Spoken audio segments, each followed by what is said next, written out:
Boa tarde, bom dia, boa noite para os nossos queridas e queridas ouvintes do Naveia, Defensoria Pública e Sistema Penal. Aqui quem fala é Gina, estou na companhia do nosso glorioso Fernando, da nossa maravilhosa Rafinha, e hoje temos um convidado mega especial, diretamente do Espírito Santo, porque vocês sabem que a gente roda o Brasil todo em busca da melhor informação, da melhor entrevista, e hoje nós estamos com ninguém mais, ninguém menos do que Davi Metzger, advogado criminalista, tem MBA em gestão pela PUC do Rio Grande do Sul, especialista em processo penal e penal econômico pela Universidade de Coimbra, mas eu ouso dizer que, além de tudo isso, e essa é uma razão bem especial pela qual a gente chamou ele, ele é um grande pesquisador. Davi está fazendo uma pesquisa inédita aqui no Brasil, inclusive foi publicada no mês passado 3 reportagens seguidas na Conjur, em que ele faz pesquisas empíricas a respeito de HC e RHC no STJ e no STF. Davi tem esse trabalho de forma responsável e meticulosa. Ele faz a análise diária dos HCs e do RHC. Quando eu tive a oportunidade de conhecê-lo pessoalmente aqui em Pernambuco, eu fiquei impressionada e maravilhada com a pesquisa dele. E assim, com todo mundo que tem a oportunidade de ter contato com a pesquisa já está aí no Conjur, teve uma excelente aceitação e a gente convidou ele para falar sobre esse tema que, sem sombra de dúvidas, é super importante no mundo penal e, portanto, interessa aqui a galera do Naveia. Como é o nome mesmo dos nossos ouvintes, das nossas ouvintes, Fernando? São os intravenosos. Os intravenosos vão gostar do tema. Então, vamos lá. Com a palavra aí, nosso querido Eu prefiro convidado, Davi. Laveiers. Queria agradecer muito ao David por estar aqui com a gente, compartilhando aí essas informações, que informação é poder, informação é ouro. Obrigada pela gentileza aí de estar com a gente para trazer um pouco de luz aí à atuação dos tribunais e, claro, que isso vai trazer também uma possibilidade de atuação estratégica, né, David? Que acaba que a gente conhecendo como funcionam os tribunais, a gente pode melhor buscar estratégias de melhor defender os nossos assistidos, os nossos clientes. E é isso. Parabéns pela sua pesquisa. Muito obrigado. Obrigado, Tina. Obrigado, Rafaela. Obrigado, Fernando, pelo convite. É um prazer enorme poder estar aqui, né, falando com vocês sobre a minha pesquisa. Na verdade, eu estava olhando os convidados, né? Fiquei assim, olha, estou num seleto grupo realmente de grandes convidados que vêm para cá. Fiquei extremamente honrado, fiquei feliz, muito feliz mesmo pelo convite. E é um prazer enorme poder falar um pouco dessa pesquisa, né? Eu tenho feito essa pesquisa e, como vocês bem colocaram, é uma pesquisa, até então, assim, com todos esses detalhes. Eu acho que no STJ ela é realmente uma das primeiras, se não for a primeira, com todos esses detalhes e com também a abrangência, né, tudo que tem envolvido, a quantidade de dados, né, que vem. E o principal objetivo, eu acho que é esse mesmo, é analisar como o tribunal tem julgado em habeas corpus e recurso de habeas corpus, para trazer uma forma estratégica, né, de atuação. E eu acho assim, dados para mim é de extrema importância. Acho que trabalhar com os dados você vai ter um acerto, né, uma tentativa, pelo menos uma possibilidade de acerto muito maior se você trabalhar com os dados, né, dentro das exatas. Então, meu objetivo foi esse, fazer essa pesquisa, e aí com isso, na verdade, depois vou mencionar, né, um pouco mais com mais detalhes, mas só foi implementando, assim, melhorando essa pesquisa, né? Hoje eu tenho um certo já estabelecido, assim, uma pesquisa assim com determinados dados, mas em 2024 já vou aprimorar mais um pouco e aí com isso a gente vai evoluindo e vai melhorando e sabendo melhor os dados do STJ e do STF. Ô, Davi, por favor, fale mais um pouco da pesquisa. Você vê quantos HC são concedidos, qual o ministro que mais concede, qual o tempo médio de concessão de cada HC. Vamos fazer agora uma leitura desses importantes dados. Que esses números trazem de conhecimento para nós? Qual a leitura que a gente pode fazer? Perfeito. Vamos lá. Então, vou começar do zero para poder explicar melhor como é que é feita essa pesquisa e o que ela nos traz de informação, né? Então, antes, eu vou começar realmente do princípio. Eu comecei a fazer pesquisa em habeas corpus, assim, de uma maneira muito despretensiosa, em 2019, né? Comecei vendo alguns julgados, porque eu comecei a entender, e assim, na verdade, surgindo as dúvidas, né, dos colegas, minhas mesmo na atuação, em diversas pessoas, eu via que eles tinham, assim, todo mundo buscava um precedente. Ah, eu tô querendo um precedente tal, tô querendo julgado tal, tô querendo julgado tal. E assim, já tinha percebido isso desde a minha época de graduação. Professores falavam, olha, analise informativo, leia os informativos, leia as notícias, porque era importante saber a jurisprudência. E na época minha de graduação, o principal banca era o CESP, que cobrava muito a jurisprudência dos tribunais superiores. Então ficava aquele negócio, todo mundo tem que saber a jurisprudência, tem que saber os precedentes e tal. Então eu ficava de olho, comecei a ficar de olho nos precedentes. O juiz com quem eu trabalhei uma época como estagiário, ele falava, Davi, vamos montar um banco de dados de precedentes, porque aí quando alguém vier com tema tal, a gente já olha ali o banco de dados, fica fácil pesquisar, tudo mais, beleza. E aí depois eu pesquisei, vendo isso, eu via que muita gente pesquisava, principalmente as que não concediam ordem, né? Eu seguia muito, né, pessoas em rede social, não Instagram, Instagram também veio depois, mas Facebook, páginas assim. Eu vi que todo mundo pesquisava muito as que não eram concedidas, né? Olha, negou isso, negou aquilo, e os juízes seguindo. E com quem eu trabalhava era sempre assim, né? Negou, opa, o entendimento é esse, é prejudicial, vou seguir de imediato. Quando concedia, esperava vir uma vinculante, mas quando era para denegar, né, o pau no réu, eles seguiam de imediato. Então, eu comecei a perceber que todo mundo queria realmente era conhecer a jurisprudência, não, engraçado, e não a lei, né? As pessoas não queriam conhecer mais a lei, só queriam conhecer a jurisprudência. Hoje, na época lá, né, quando eu comecei a me interessar por isso, todo mundo só queria saber jurisprudência. Eu falei, pô, jurisprudência está sendo mais importante do que a lei, então é melhor eu conhecer a jurisprudência, porque os juízes praticamente ignoram a lei e seguem o que está ali na jurisprudência, né? Na época eu pensava dessa E, forma. inclusive, Lênio escreveu essa semana na Conjur falando exatamente isso que você disse, que no Brasil está havendo inversão e que a jurisprudência é que está baseando as decisões, a doutrina.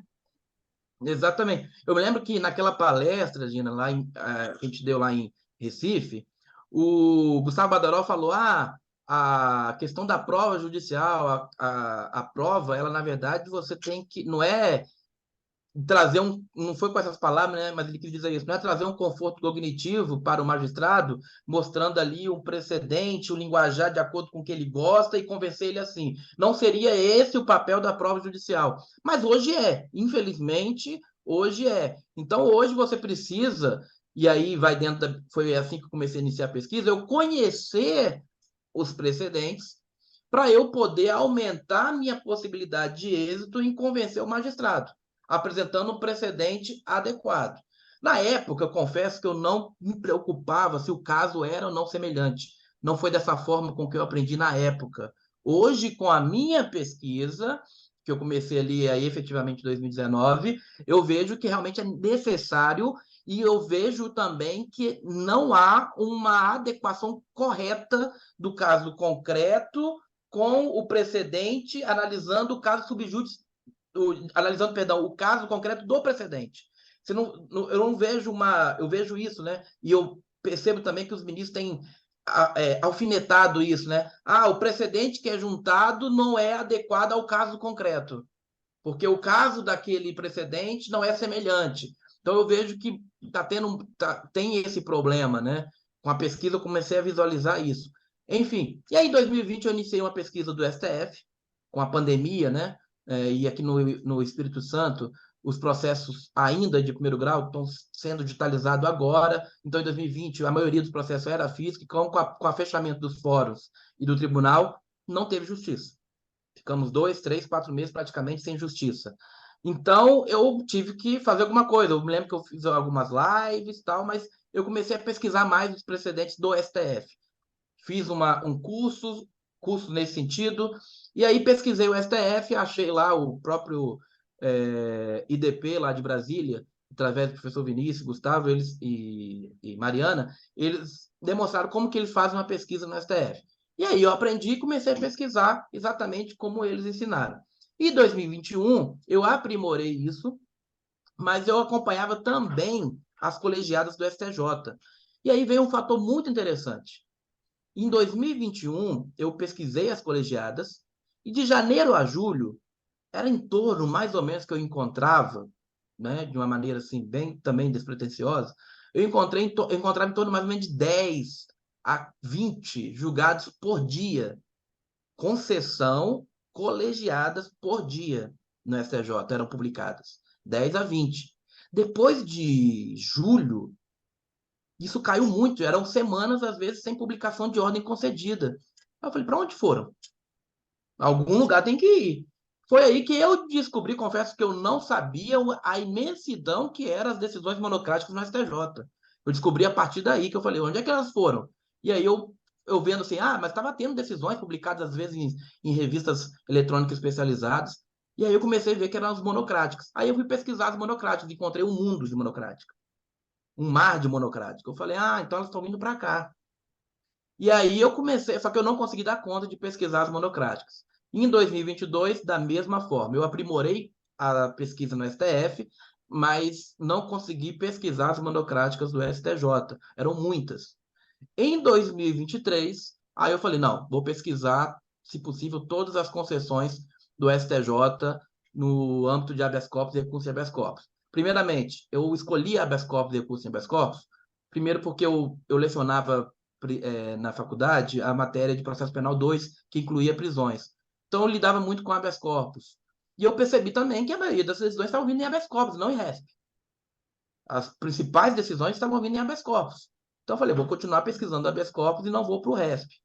Eu só pesquisei, então, portanto, habeas corpus e recurso em habeas corpus. E aí, em 2023, eu comecei a fazer a pesquisa, só que tem um problema. O STF, ele fornece as concessões. Ele indica onde é que estão as concessões e você consegue pesquisar todas as concessões do STF. STJ, ele não tem uma ferramenta similar. Ele não te dá as concessões. Ele te dá o número total de impetrações e o número total de decisões terminativas. Mas ele não te dá, assim, quais são as concessões e você descobrir todas as decisões concessivas. Você tem que dar algum jeito de ficar olhando o diário, um por uma, enfim.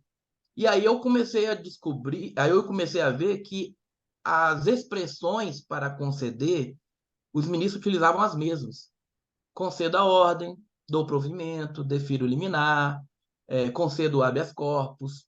Então, a parte final, a dispositiva, sempre vinha com a mesma expressão. Então, eu fui anotando quais eram as expressões utilizadas, pelo menos a maioria das expressões utilizadas. Hoje eu tenho 10 expressões que eu percebo que os ministros utilizam. Então, eu comecei a pesquisar a concessão através dessas expressões.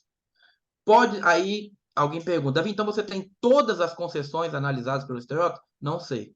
Eu tenho todas com essas expressões. Se algum ministro utiliza uma expressão diferente ou uma outra, aí vai passar a decisão. Mas quando eu fui fazer uma análise conforme o boletim do STJ, eu percebi que a diferença era muito pouca. Então, assim, confesso que mais de 90% das concessões eu acredito que eu tenha feito essa análise em 2023. E aí, com isso, obviamente, estava analisando, Rafaela, Fernando, Gina, que para uma pesquisa de 99% de confiabilidade e 1% de margem de erro, você precisa analisar 60% do material. Então, como eu acredito que eu tenho analisado mais de 90%, então tá por aí o panorama, O 99% de universo amostral está confiabilidade. inquestionável, né? Exatamente, é esse que é o ponto. Então, eu acredito que vai dar, a pesquisa tem um grau de confiança elevado, né? Então, dá para poder confiar, porque tem mais de 60%. Então, eu pesquiso com base nessas expressões, porque realmente o STJ não fornece a ferramenta de você fazer um download com todas as concessões do STJ. Até porque são muitas, né? Até o dia 16 de outubro, tivemos mais de 15.500 concessões no STJ. E no STF, até o dia 16 de outubro desse ano, né, tem 945 concessões no STF. Aí você já vê uma diferença, né? David, a Gina chamou de Davi. O nome é dele. Eu quero só saber, agora é uma dúvida objetiva para introduzir a minha pergunta. Na verdade, realmente a escrita é David, mas todo mundo me chama de Davi. Então, tá bom. Então, eu vou seguir todo mundo, entendeu? Maria vai Já, fazer. é, é muito interessante estar vendo os números aqui.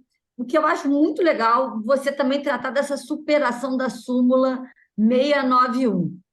E aí eu queria entender, já que você faz uma análise, e é um grande problema, né, de admissibilidade de chegar a um julgamento, né, que a gente vê alguns ministros que demoram muito, então, às vezes, não consegue de liminar, e o defensor, né, o advogado fica desesperado e vai buscar a instância superior, e a gente tem a súmula 691.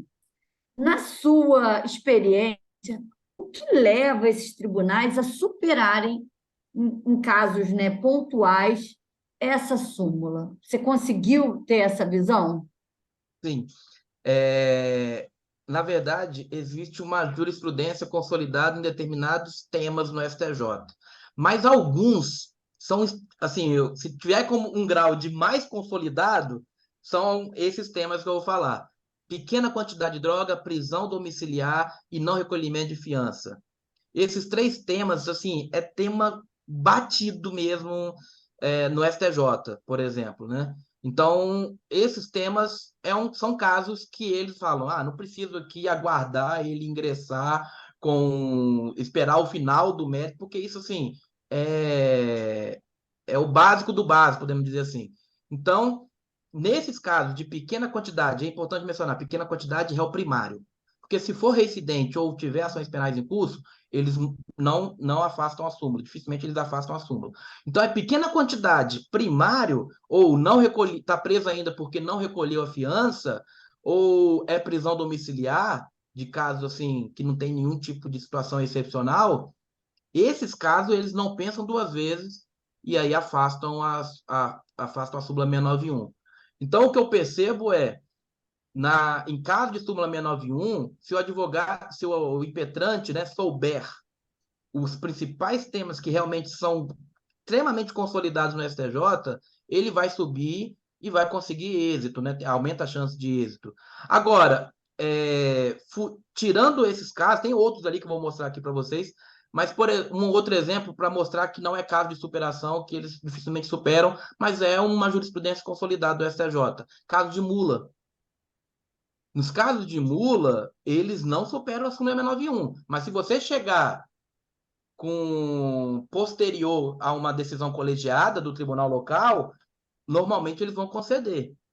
Normalmente eles vão conceder, mas não afastam a súmula 691. Eles esperam definir se o tribunal vai ou não manter. Agora, pequena quantidade que eu cito 10 gramas, 15 gramas, 7 gramas, 4 gramas, 2 gramas, 1 grama, como E tem visto isso isso, Davi, direto. isso varia de acordo com o tipo de droga também? Sim, natureza deletéria do entorpecente. Normalmente eles dão, óbvio que, né? Que isso, na verdade, a natureza, Fernando, é interessante esse ponto. A natureza faz com que mude a quantidade. Então, se é Uhum. maconha, essa quantidade aumenta, né? Sim. Essa análise. Então, por exemplo, um caso de 150 gramas de maconha, eles consideram como uma pequena ou quantidade não exorbitante. Agora, 150 gramas de crack já é diferente. Sim. Então, aí, essa quantidade, quando se trata de crack, essa quantidade tem que diminuir para eles entenderem que é caso de superar a súmula ou conceder a ordem mesmo por entender que é desproporcional. Então, a natureza interfere muito em relação à quantidade. E a gente está falando da súmula, né? E aquela questão deles terem alterado, ou não sei se a gente já pode falar em uma alteração de entendimento propriamente dita. Aqui a gente já está entrando na questão específica da jurisprudência e saindo do mecanismo, mas é que agora eu fiquei curioso. que eles fizeram recentemente, né? Uma matização do entendimento, falando, olha, a gente não vai reanalisar provas, mas a gente pode revalorar provas dependendo do caso concreto. Eu sei de um julgado específico em que isso foi feito, foi especificado este formato, a gente até conversou sobre ele aqui, né, Rafa? Mas você está vendo aí no seu levantamento outras decisões nesse sentido? Olha, ministro Sketch, ministro Reinaldo, ministro Joel, algumas decisões do ministro Saldanha, mas esses três ministros, ministro Reinaldo, ministro Joel e ministro Rogério Sketch, eles toda vez eles tratam, quando eles vão aplicar um precedente, um tema, né, aquele caso concreto, como o afastamento da minorante, reconhecimento, absolvição, desclassificação, todos eles têm um parágrafo padrão para poder falar que não é caso de revolvimento fático probatório, sim caso de revaloração de prova. Então, assim, eu estou percebendo alguns meses para cá, antes era mais o ministro Rogério Sketch. O ministro Rogério Sketch tinha um parágrafo padrão para poder falar, isso não é caso de envolvimento fático, é caso de revaloração de prova. Mas eu estou reparando que o ministro Joel, o ministro Reinaldo, a quinta turma, porque o ministro Messorti também tem feito isso em alguns casos, em enfatizar que não se trata de revolvimento fático probatório, e sim de revaloração de prova. Quando estão aplicando uma jurisprudência consolidada. Isso que eu acho que é interessante. Por exemplo, os promotores batem muito na tecla. Em casos de analisar se denúncia anônima, depoimentos policiais, local da apreensão, às vezes até porte ou posse de arma, se isso são elementos para poder afastar ou não a minorante do tráfico, e aí esses ministros, eles acabam aplicando a minorante e dizem que isso não é revolvimento fático probatório, porque a prova já está pré-constituída, a prova é incontroversa, só analisar se essa prova incontroversa é ou não motivo para afastar a minorante. Então, eles batem muito nessa tecla de que, quando vão aplicar uma jurisprudência consolidada ao caso concreto, sem fazer valoração sem analisar se aquilo é verdade ou não, ou seja, a prova é incontroversa, eles estão abrindo parágrafo sim para dizer que não é caso de envolvimento e sim de revaloração de prova. Então, isso está tendo, de uns tempos para cá, eu confesso que tenho visto mais isso nas decisões. Interessante. Só falar, muito interessante essa ponderação do Fernando, da revaloração, porque a gente realmente vê, a gente que vai acompanhando, né? E eu estava, inclusive, estudando o parágrafo 4º da lei de tráfico, e, efetivamente, o STJ, assim, na interpretação do que seria organização criminosa, o que seria atividade habitual lá, né, no parágrafo 4º, eles têm revalorado mesmo. Olha, isso aqui que vocês estão falando aqui, ato infracional, ou inquérito policial, ou o fato de ser uma área dominada por facção, eu não estou fazendo um revolvimento, mas o que tem aqui não serve, não se presta a afastar o parágrafo 4º. Isso, assim, mais um ponto, né, Davi, que eu gosto de exaltar para a galera que está ouvindo, que vale muito a pena brigar por essas questões que já estão sedimentadas e eles superam a súmula 691, porque a gente acaba, por essa razão, reduzindo um tempo de prisão cautelar, né? Se a gente souber manejar essa situação de que em fiança, em prisão domiciliar e pequena quantidade, eles acolhem rápido. Então, se você não precisa esperar o tribunal, o colegiado do tribunal decidir e o STJ vai decidir, você bota aí provavelmente alguns meses a menos de prisão dessa pessoa. Então, eu só queria reforçar a importância da sua pesquisa. Não são só números, são práticas que a gente tem que levar para a nossa vida. Não, com certeza. Apenas para poder a gente já ir direto, acho que é importante falar também e mostrar os gráficos. Só para concluir, os gráficos saiu, né, a pesquisa, e acho que na pesquisa, na reportagem da Conjur mostrou lá os gráficos e tudo mais, mas só gostaria de frisar que duas coisas. Primeiro, aquele ali, os gráficos, por trás dos gráficos existe uma planilha, que aí nesta planilha ela vai estar o número do processo, o resumo da decisão, porque às vezes a pessoa fala, mas de onde que ele tirou esses números, né? Essas informações? Todas as decisões elas são devidamente catalogadas, há um fichamento da decisão. Então eu separo, só para os colegas aqui que estão aqui assistindo, né, por vídeo, mas vou mencionar aqui para quem está no por áudio, para ter uma ideia, e aí até faço convite, né, quem está por áudio, ir lá no YouTube também para poder ver, né, os dados. Então, aqui nós temos um gráfico, perdão, aqui tem uma planilha onde são colocados se é HC ou RHC, qual o número, quem foi o ministro, qual a turma, o órgão, né, se faz parte da presidência, por causa do recesso, se é sexta turma, quinta, né? Qual o tipo de decisão, se foi uma liminar deferida, se foi um provimento ou se foi uma ordem concedida. Em razão de alguns aspectos que possui ali a quinta turma, eu preferi separar só nesses três tipos de decisão. Porque às vezes, não conheço, mas concedo de ofício. Então, são muitos casos assim que pode ter essa diferença, então eu preferi fazer para facilitar. Eu só fiz esses três tipos de decisão: ordem concedida, liminar e provimento. Essa ordem concedida pode ser um habeas corpus concedido, uma ordem parcialmente concedida, uma concessão de ofício, enfim, está tudo dentro de ordem concedida. Provimento é um RHC ou um agravo. E a liminar deferida. O dia que saiu no diário, né, também, se foi monocrática ou colegiada, se superou a súmula 691 ou não. Aí vem um resumo da decisão. Esse resumo ela não entra nos gráficos, porque ali eu coloco muitas informações, né, nesses aqui, no gráfico não ia ficar legal. E aí, só que é interessante nesses resumos, porque todos os casos eu trago algum pequeno detalhe que chama atenção.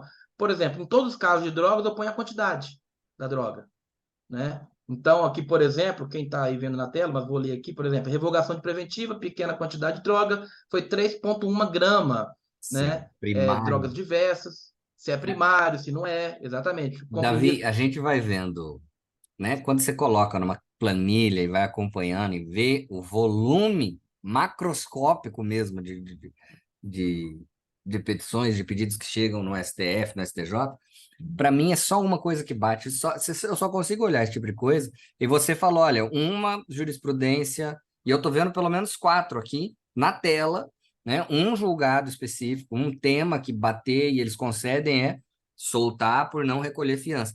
O bicho tem que chegar no STJ, isso, cara, significa que o Sim. juiz negou, significa que o tribunal negou, e o cara teve que ir até o STJ para falar, olha, eu não posso ser mantido preso por não pagar fiança. É enlouquecedor. Eu não sei como é que você não enlouquece, bicho. Não, tem alguns casos, é porque, deixa eu ver aqui tem, se eu passar aqui, né? Mas tem alguns casos que é coisa assim, absurdas, né? É, poderia procurar aqui, mas fica complicado. Mas é caso de decretação de prisão preventiva que o STJ teve que soltar porque estava com 1,6 gramas de maconha. Olha aí. Isso Você não dá um pensa, como, cigarro. É meio cigarro isso. entendeu? Como que isso faz, assim, o STJ tem que determinar isso, né? É um negócio complicado. Então, aqui, depois a gente pode passar aqui o olho aqui em algumas, mas aqui tem um resumo da decisão, aí depois eu coloquei o tema, aí sim vai para o gráfico, exatamente para facilitar o entendimento de cada ministro. Aí é o tema que foi aqui da decisão, o crime, se é particular, Defensoria Pública do Estado, ou da União, ou o próprio paciente, enfim, quem foi que impetrou, a qualidade do impetrante, a, o estado de origem, a data de atuação. Eu comecei a fazer essa pesquisa a partir, basicamente, assim, um número maior, né, a partir do segundo semestre, e quanto tempo médio de dias que demorou para ser concedido aquele habeas corpus, aquela decisão. Então, isso aqui tudo é gerado numa planilha. Aí, esta planilha vai gerar o gráfico. Então, quando aquelas informações que tem gráfico, elas não são simplesmente informações soltas. Tem toda uma decisão analisada, cada uma dessas decisões analisadas. Então, por exemplo, até o dia, agora posso colocar aqui, até essa semana, então tem até o 16/10, foram 15.523 decisões, cada uma devidamente analisada, né, com todas as informações. Isso E só aí, com isso, a tudo gente 2023, né? só 2023. Só 2023. Passando, então, para os gráficos, aí eu fiz isso tanto do STF quanto do STJ. Passando aqui rapidamente para o STF, porque o STF a quantidade é muito menor, né? Assim, sem sombra de dúvida, né? Não tem nem o que falar. Vi, pergunta: quantos HDs externos você tem? Na verdade, está tudo na nuvem. Tudo Rapaz, na nuvem. Não, eu tenho um arquivo também. Eu tenho nuvem, mas tenho na nuvem, tanto via site, quanto também um arquivo com senha na nuvem no Dropbox. Então, eu tenho dois arquivos. Mas aí tá aqui, o STF é isso, 945 decisões. Aí aqui a gente separa, como eu falei, para RHC, HC, o quanto superaram. Então, quem concede mais dos ministros aqui é Edson Fachin, ministro Dilma Mendes, André Mendonça, Nunes Marques e Dias Toffoli. Por que eu frisei esses 5? Porque são 5 da segunda turma. Os 5 primeiros compõem a segunda turma do STF. Então, a segunda turma, de longe, possui tem os ministros que mais concedem habeas corpus no STF. Ministro André Mendonça e ministro Nunes Marques demoram realmente. Isso é perceptível nas decisões. Eles demoram bastante, mas quase um ano, né? são ministros que acabam Mas a Rosa, demorando. deixa eu te perguntar uma coisa, Davi. A Rosa Weber, até no julgamento que a gente teve lá da prisão em segunda instância, ela coloca muito uma questão do colegiado. Ela tem uma posição que ela, assim, olha, decisão monocrática não é o lugar dos tribunais. Então, ela tinha uma deferência ao colegiado. Esses processos aqui, essas poucas concessões, são porque ela remetia ao colegiado ou porque ela denegava mesmo? É uma dúvida aqui. Não, a ministra Rosa Weber é por causa da presidência. Aí acaba que ela decide muito pouco quando ela assumiu a presidência. Ah, tá. Como é cedo Entendi. de 2023, por causa da presidência, acaba que ela tem mais decisões. Essas decisões praticamente foram do recesso. Agora, do ano passado, é Entendi. porque ainda não gerei os gráficos, mas eu tenho todas as informações aqui do STF do ano passado. Porque, como eu falei, do STF eu já fazia já desde 2020. 2022 foi um ano que eu fiz ela um pouco mais completa e agora também 2023. Então, eu posso falar o seguinte: a ministra Rosa Sim. Weber ela decidia monocraticamente, né? Posso afirmar aqui, mas ela decidia basicamente igual hoje está aí o ministro Alexandre de Moraes, com 64, por ali, que é o número que ela, de 50 a 60 e poucos decisões que ela concedia por ano. Ah, Maioria, sem sombra de dúvida, regime semiaberto, incompatível com prisão preventiva. É o que ela mais decidia monocraticamente. Mas também, pelo amor de Deus, né? É outra coisa, você fala, caraca, chegou no STF isso, cara. Mas deixa eu te perguntar uma Mas coisa. É igual a insignificância também, né? Você vê muito caso, Davi, de insignificância. no STF é muita decisão sobre insignificância. Eu É tô lendo triste, nos né, Impressionante. gente? times, para quem não tá, gente, vocês vão ter que ver esse episódio no YouTube, porque assim, é muito dado, é muita coisa, é bem visual, facilita muito, viu? A plataforma realmente do Davi é excepcional. E tanto no STJ como no STF, aqui eu tô vendo agora, o crime mais, assim, estupidamente de maior incidência, mais do que o triplo do segundo colocado, é tráfico, tanto no STF quanto no STJ. Aí eu queria te perguntar o seguinte, Davi. A gente sabe que a quantidade de decisões não reflete a quantidade de casos aqui na base, né? Por que que você acha que tem este número tão maior de casos relativos, de decisões relativas ao tráfico, se isso é reflexo da centralidade político-criminal do crime de tráfico de drogas no Brasil, né?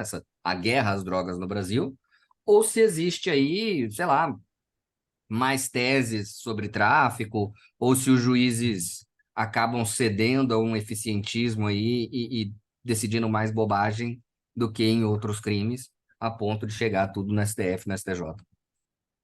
Olha, eu vejo dois pontos do porquê que o tráfico é o crime que mais tem mais visto no STJ e no STF em concessão de habeas corpus. Primeiro, eu percebo que as decisões de primeiro grau e confirmadas pelo tribunal, maioria das vezes, né, elas são decisões que, quando se trata de tráfico, eles não vão para os elementos concretos, por ausência mesmo. Porque o flagrante não tem informação nenhuma, Uhum. normalmente. O policial prendeu a pessoa na rua, às vezes nem viu, só estava ele com a droga, e prendeu e põe no 33 e 35 se tiver mais uma pessoa. Então, o juiz, às vezes, não tem nem elementos concretos para demonstrar ali a necessidade da prisão preventiva.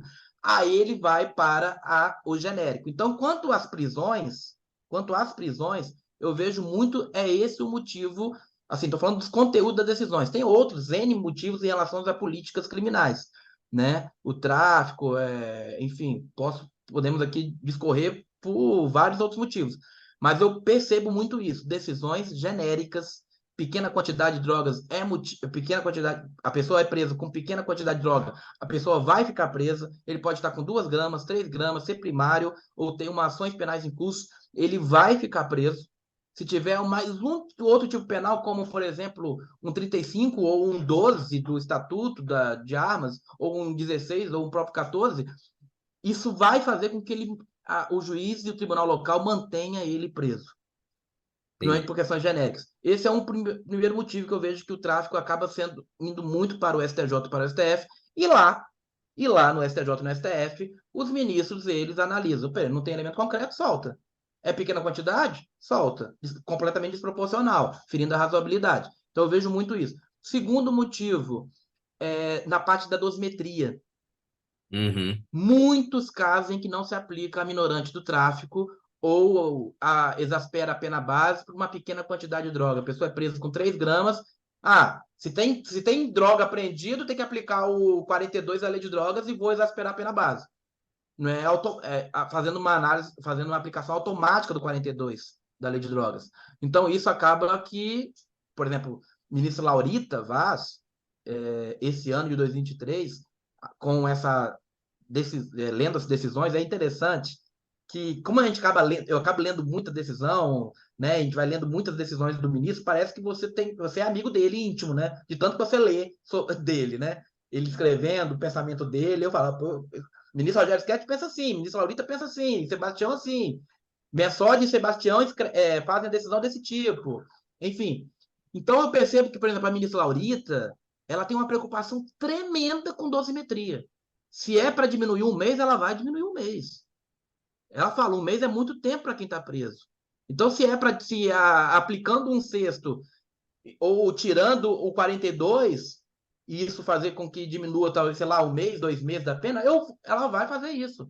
Então, eu vejo que, quanto à parte da dosimetria, tem muitas decisões do juiz de primeiro grau e confirmadas pelo tribunal local, que você vê assim que beira o absurdo em, por exemplo, São Paulo, afastar a minorante do tráfico porque a pessoa foi presa com 13 gramas de maconha e 10 gramas de crack.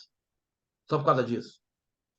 O Aí você não vai Tribunal de aplicar a São minorante do Paulo, tráfico. ele é muito resistente a, assim, a deferência que ele deveria ter em relação aos tribunais superiores, né? Como ele é mais antigo até do que todos os outros, né, ele fica com essa mania de não, eu sou o maior tribunal da América Latina, nós não precisamos seguir ou nos curvar ao STF, ao STJ. Teve a STF outro dia fez uma súmula vinculante que estava escrito, olha, súmula vinculante TJ de São Paulo, né? Cumpra as Que decisões. Não, é justamente do tráfico, né, por sinal? É a Exatamente. questão do regime aberto e a substituição da PPL pela PRD. Na verdade, né, eu acho que no Brasil todo, e eu acho que quem representa muito essa realidade é o livro do professor Marcelo Semi, que já esteve aqui com a gente, né, que eu recomendo sempre, que é Sentenciando o Tráfico. É interessante perceber que qualquer pessoa que passa pelo sistema de justiça criminal como incurso no tráfico, parece que quem é o réu é o próprio tráfico e não o traficante entre aspas, porque às vezes é um mero usuário em si, né? Então há realmente uma preocupação em se combater o tráfico de uma forma tão grande que muitas vezes isso implica em decisões injustas nos casos concretos. agora, eu posso fazer uma observação aqui? Estou com 3 defensores, né? E o podcast, eu percebi, né, que tem muitos defensores que vêm participar aqui, né, como convidado. Fiquei até falei, gente, eu não estou na defensoria e fui convidado, fiquei realmente feliz com isso. Agora, queria fazer uma observação em relação à defensoria pública do Estado. Repare que aqui no STF, a DPU ela tem uma atuação um pouquinho maior em relação à DPE, né, diferença de 1% praticamente. Agora, no STJ, vou abrir aqui, no STJ, a DPE ela tem um papel extremamente significativo por tudo. Pelas principais teses que advêm de impetrações da Defensoria Pública do Estado, uma atuação extremamente significativa, apesar do índice dos impetrantes, no caso, do advogado particular, ser maior do que a DPE, mas isso é completamente compreensível, né, por causa da quantidade de advogados que temos, né, e muitos, mesmo que não sejam especialistas na área criminal, acabam atuando na área criminal para o início de carreira, e aí impetram habeas corpus, e aí o ministro que vai analisar o habeas corpus, ele não está analisando o tempo, ele analisa se é o caso. Às vezes, eu já vejo muitos casos de particulares que acabam não fazendo o pedido correto, mas o ministro vai lá e concede de ofício, né? Enfim, o que a gente não vê isso na defensoria, a defensoria realmente entra com pedido, normalmente a maioria dos pedidos da defensoria são extremamente certeiros e vão exatamente no ponto. Não estou falando porque eu estou com defensores aqui, mas isso aí é notório, porque eu acabo analisando também, eu vejo, em muitos casos, eu vejo a inicial, para saber o porquê, como é que a pessoa escreveu para poder chegar àquela decisão, Interessante, hein? né? Falou, o que que essa pessoa falou, como é que ela demonstrou esse argumento para convencer. Rapaz, esse material Nossa Senhora, eu estou estarrecido. Então, exatamente, é importante Davi saber é o que um que ele escreveu. patrimônio histórico jurídico, gente. Que isso. Assim, eu fico feliz em poder contribuir para a melhoria tanto da justiça quanto também das atuações, né, em habeas corpus. Enfim, então o papel da defensoria ele é muito importante. Eu vejo realmente que a importância em sede de habeas corpus, né? Depois eu posso colocar aqui, para quem está aí nos ouvindo, estou selecionando Mas o que somente. você achou de diferencial na escrita que você ia falar e a gente meio que Então, a interrompeu? objetividade, sabe, você vê, às vezes, advogados particulares impetrando habeas corpus com 30 páginas, 20 páginas. Ah, Davi, esses habeas corpus grandes, os ministros não vão analisar, mas eu entrei com 30 páginas e o ministro concedeu. É possível que conceda, porque quando ele vai, às vezes ele nem lê a, a petição e pode ler só o ato coator, ele já verifica ali o que tem que ser concedido, ou ele viu ali uma parte ali da petição inicial e foi ver. Isso é óbvio, né? Que a petição enorme, às vezes, pode chegar à concessão, mas você conseguir reparar que a maioria das concessões vem através de petições objetivas. Não quer dizer que é 100%, mas a maioria das decisões vem através de petições objetivas. E a DPE, eu percebo que ela assim, são petições objetivas dentro daquele ponto certo, né? Daquela tese que é de melhor, a probabilidade de concessão é maior. Então, eu tenho reparado isso realmente na DPE. E trazem argumentos bem interessantes, né? São argumentos assim que você lê, você se convence, né? Não tem aquele negócio de juntar um monte de emenda, fazer aquele entorno e vai e volta. Só para Então, engrossar, né? exato. Então, eu tenho reparado isso, né? Muitas vezes, um outro ponto que me chama a atenção, nós estamos aqui dentro do cenário do STJ, né? Analisando os gráficos do STJ de uma maneira geral. Deixa eu até tirar aqui, mas dentro de uma maneira geral, né? Hoje, então, para quem está nos ouvindo, são 15.523 concessões analisadas. Temos aí o ministro Rogério Schetti, quem mais concedeu, com 2.456. O principal tema, dosimetria, enfim. Então, por exemplo, dentro dos temas, tem o tema aqui, reconhecimento. Coloquei Opa, meu tema. só tema de reconhecimento. Por que esse tema me chama a atenção?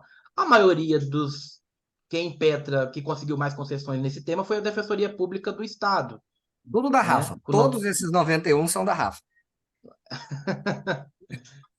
É bem possível. Até E parece, é brincadeira do não, Fernando. mas, Rafaela, é bem possível por quê? Porque o Rio detém 30% das concessões de Sim, 40% das concessões sobre o tema. sim. De E Rafa 159, domina não só na quantidade, como na qualidade, né? Porque ela é autora de um dos HCs sim, mais emblemáticos. Então, ela ganha pelos lados da qualidade e da quantidade, arrebenta em todos os lados. deu- o Rio de Janeiro tem 40% das concessões sobre Quem conhecimento vem do arrebenta é esse Rio. aqui, ó. Esse homem aqui, ó. Esse aqui que arrebenta, ó. Rafinha está E, mostrando aí, para quem não está no YouTube, o Olha o livro livro dele, em gente. homenagem a Schietti, que tem um artigo lá de Rafa, escrito em coautoria com Jana. e é o Sobre o ministro que mais HC. concedeu sobre o tema, né? Isso. 43 concessões é só do ministro Rogério Sketch sobre o tema. É. Enfim, o ministro, por exemplo, eu até comentei com Janaína Matida, o ministro Messodi deu a primeira decisão dia 16 sobre o tema, né? Sim. Mas eu percebi que ele tem começado a aplicar a jurisprudência da turma e do STJ. Ele tem começado a efetivamente aplicar nas monocráticas. Eu tenho Ele está reparado que ele igual é o Rubinho Barrichello, né? Chegou um pouco atrasado, mas chegou. mas chegou, mas está chegando aí. Então, então, como eu estava querendo falar, a Defensoria Pública é o que mais conseguiu as concessões em relação ao reconhecimento. Então, são temas que realmente chamam a atenção, enfim, é importante detalhar essa atuação da Defensoria Pública. Apenas para complementar e finalizar Talvez, aqui, Davi, só para complementar, talvez isso também demonstre o quanto a Polícia do Rio de Janeiro tem práticas ilegais de reconhecimento, não minimizando o trabalho da Defensoria Pública do Estado do Rio de Janeiro, que é de excelência nesse tema, mas isso também traz para a gente uma percepção muito clara. A Polícia do Rio de Janeiro tem práticas ilegais de reconhecimento de pessoas e o STJ está deixando isso bastante claro por suas decisões. Tem que fazer só esse adendo aqui, porque eu sou chata. assim como também, por exemplo, guardas municipais. O Exato. principal estado, né, que teve concessão foi São Paulo. Então, você reparar como a guarda municipal de São Paulo realmente tem praticado de N, né, situações aí consideradas ilegais pelo STJ. Apenas só para finalizar aqui essa parte que eu estou mencionando, já falei bastante, mas é que me chama muita atenção, que é o quê? Dosimetria. É o principal tema em habeas corpus. Então, às vezes, a pessoa não se atenta à dosimetria, não tem aquele costume de analisar uma dosimetria, mas a dosimetria faz uma diferença tremenda. Eu vejo muitos ministros alterando, né, mexendo ali na dosimetria, principalmente porque isso vai influenciar na fixação do regime. E a fixação do regime vai influenciar se a pessoa permanece ou não presa, ou até adiantar ali uma progressão para alcançar a liberdade. Então, às vezes, ali na graduação, às vezes a pessoa não deu a devida atenção para a dosimetria, mas eu sempre faço isso, né? Chama atenção para a pessoa se preparar tecnicamente para a dosimetria, que é o principal tema no STJ. Muito legal. Posso fazer a última pergunta, gente? Eu estou falante. Manda bala. Agora, a pergunta aqui constrangedora.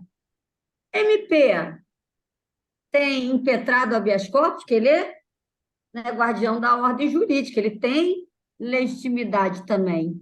Na sua pesquisa, os MPs estaduais têm sido impetrantes de habeas corpus em favor de ilegalidades? Olha, no STJ, das concessões, eu não vi nenhuma. Como eu analiso só a concessão, eu confesso que não vi nenhuma do Ministério Público esse ano.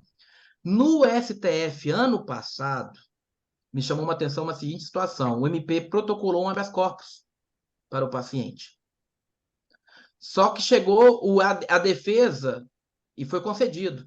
E a defesa entrou com habeas corpus no STF, fez chegar até o STF, dizendo que não poderia ter sido concedido aquele habeas corpus feito pelo Ministério Público, apesar dele estar buscando uma situação favorável para o paciente, porque isso atrapalharia a estratégia da defesa, que buscava uma outra estratégia.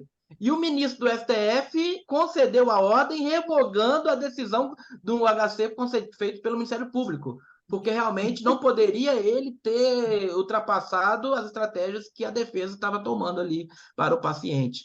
Então, achei bem interessante, porque a princípio poderia parecer que era favorável para o paciente, mas não. o que o Ministério Público estava buscando ali era uma situação aparentemente favorável, mas a situação que a defesa queria era muito mais favorável para o paciente. Então, isso atrapalhou a estratégia e foi concedida a ordem nesse sentido. Caramba, que Muito sensacional, hein? massa. Ó. Muito legal, adorei essa história aí, mas então MP não tem agido muito como custos legis, é só acusação mesmo, né, Davi? Só, só acusação. Coisa rara. Eu já peguei uns aqui, mas a gente já tratou desses casos. Olha, Davi, parabéns, eu estou realmente muito impressionado. Isso aí, até na sua prática penal, não sei, se você for fazer um HC, você dá literalmente dar essas informações para o próprio TJ. Fala, olha, TJ, meu tema aqui nesse HC é esse. A posição do Supremo, do STF, não citando emendas, mas citando essas estatísticas, de modo a até dizer, fala, cara, né, você vai virar mais uma estatística de reforma no STJ ou STF, ou você vai se conformar aos precedentes dos tribunais superiores como você deveria? É realmente um negócio impagável, parabéns. Só imagina o nível de esforço e trabalho que você teve até agora para isso aí, mas olha, realmente algo invejável. Gente, Parabéns, meu cara. eu não imagino uma pessoa ter acesso a essa pesquisa e não ficar impactada. No dia mesmo que eu estava com o Davi, após o congresso, a gente teve a oportunidade de jantar juntos, e na mesa tinham vários advogados aqui de Pernambuco, pessoas bem conceituadas, também tinha gente de fora, estava Jana Matilda, estava o professor Gustavo Badaró, e todos ficaram impactados com a pesquisa. Então, realmente, o Davi está de parabéns, e esse é um serviço que faz bem para toda a comunidade jurídica, né?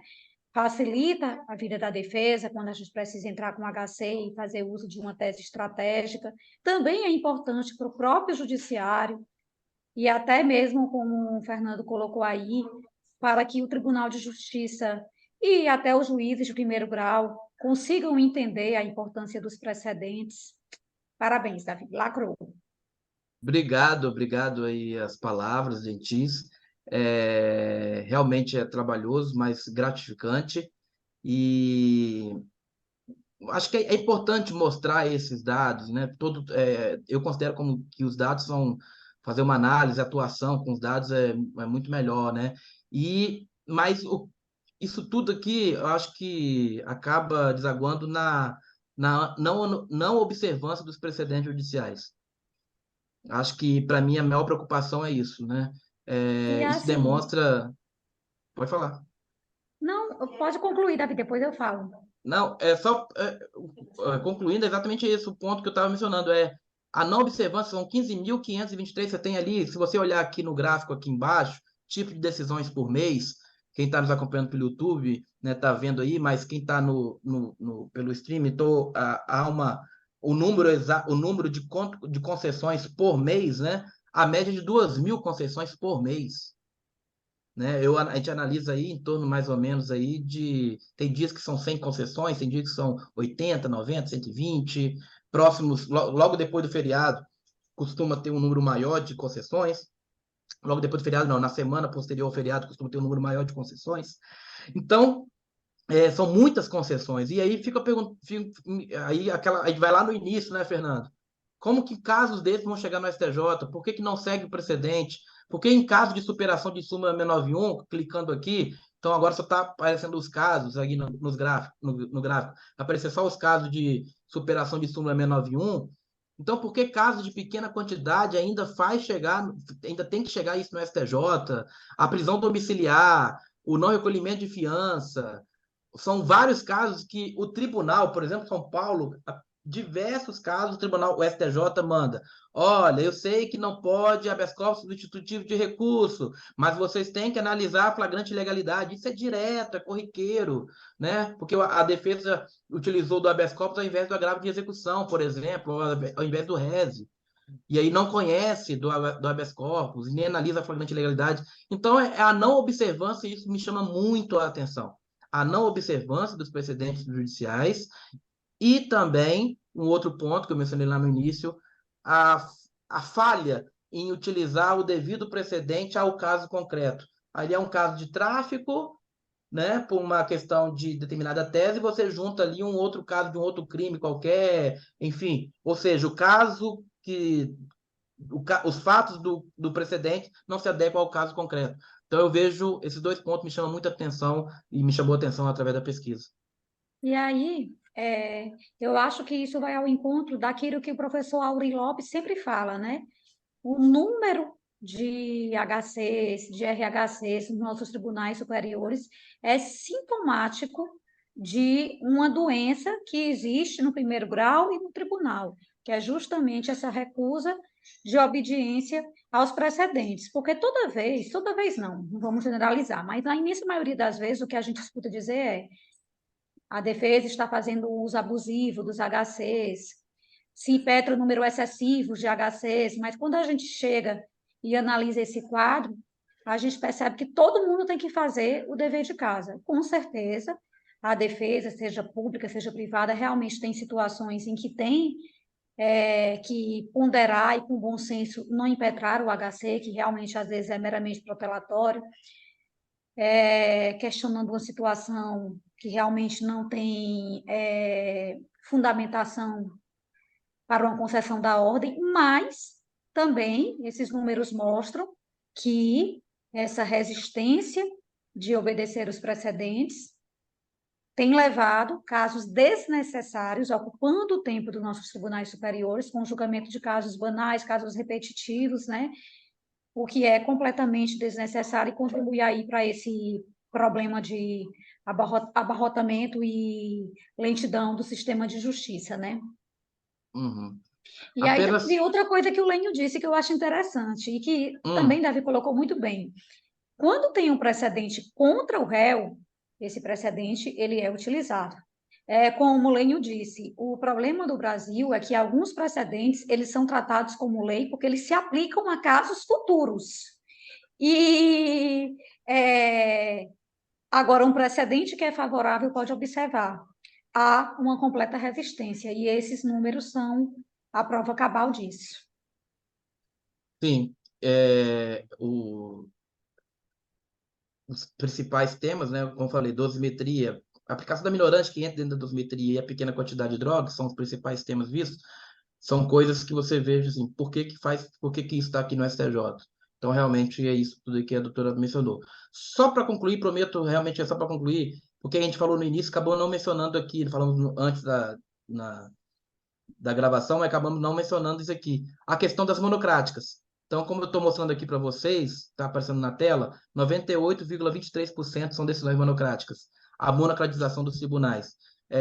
Isso me chama dois pontos. Primeiro, aquele que vai impetrar e quer buscar um precedente de maneira adequada, às vezes busca só nas colegiadas e não e provavelmente o que ele quer vai estar na monocrática, porque a maioria das decisões hoje no STJ são monocráticas, né? Como eu mostro ali, das 15.523 concessões analisadas, 98,23% é monocrática. E outro ponto, se é monocrática, porque a jurisprudência é consolidada. Então, você verifica, né? Chega no STJ, 98% das concessões foi porque a jurisprudência é consolidada. Porque então o tribunal lá atrás, lá embaixo, não aplicou? Fica esse questionamento. Aí eles jogam essa fatura para os advogados e defensores, né? Que a gente que abusa do HC, não são os tribunais Exatamente. que A gente tem que ignoram pagar a conta. a jurisprudência consolidada dos tribunais. Mas isso eu já vi alguns ministros criticando, né? Já há no STJ, no STF, esse reconhecimento de que o problema não está na advocacia ou na defensoria pública, mas sim nos tribunais existentes à jurisprudência do STJ e do STF. Então, Davi, fica aqui nossos agradecimentos. Foi simplesmente maravilhoso. Você está de parabéns. Uma pesquisa importante para todo o sistema de justiça criminal. Eu que Muito obrigada agradeço. por compartilhar todo esse conhecimento aí sem economizar com a gente, com os nossos ouvintes. Eu agradeço imensamente o convite, fico muito feliz, espero que tenha sido proveitoso, que deu para auxiliar, contribuir, né, nas nossas jornadas aí, na jornada de quem está assistindo, ouvindo.